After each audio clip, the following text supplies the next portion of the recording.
Чын айтыш керек, бул жерде деле анча-мынча баягы биздин кызматкерлердин арасында да коррупционерлер бар экен да белгилеп айтып коеюн.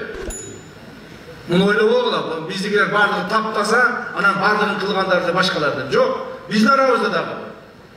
Биздин арабызда дагы ошол коррупция кылышып, биздин атыбызды сатып, өзүнүн бийлигинен колдонуп, же болбосо мүмкүнчүлүгүнөн колдонуп коррупция кылгандар бар.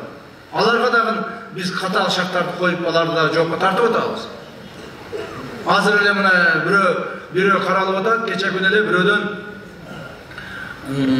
мен атымды сатып көптөгөн жерлерге баргандар бар да. Кече эле свежий бирөөсү бармадым.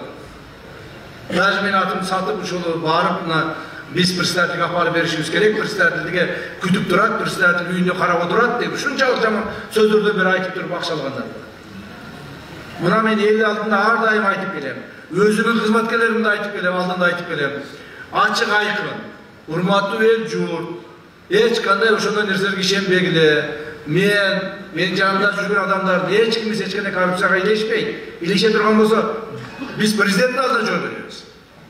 Эгерде мен коррупцияга илешсем, мен президенттин алдында жооп берем. Урматтуу туугандар, мына ушул тартиптерди биз элге азыр алып келип атабыз, мыйзамдарды, то есть мамлекетибизде ушундай тартипти орнотойлу деген оюбуз бар. Мен ойлойм, бул жаман эмес. Бул жаман эмес, көпчүлүк элге жагат, эл журтубузга жагат, эл журтубуз таза иштегендер болсо, элге ошо пайдасы тийсе, жыргалчылык артып турса, элге болгону ошол пайдасы.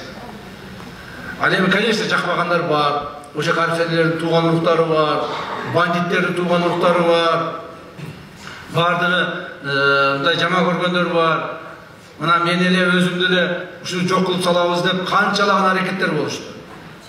Канчалаган аракеттер болду. Президентибиздин атайы өзүнүн указы менен, секретный указы менен маган атайын охраналарды бөлүп берди.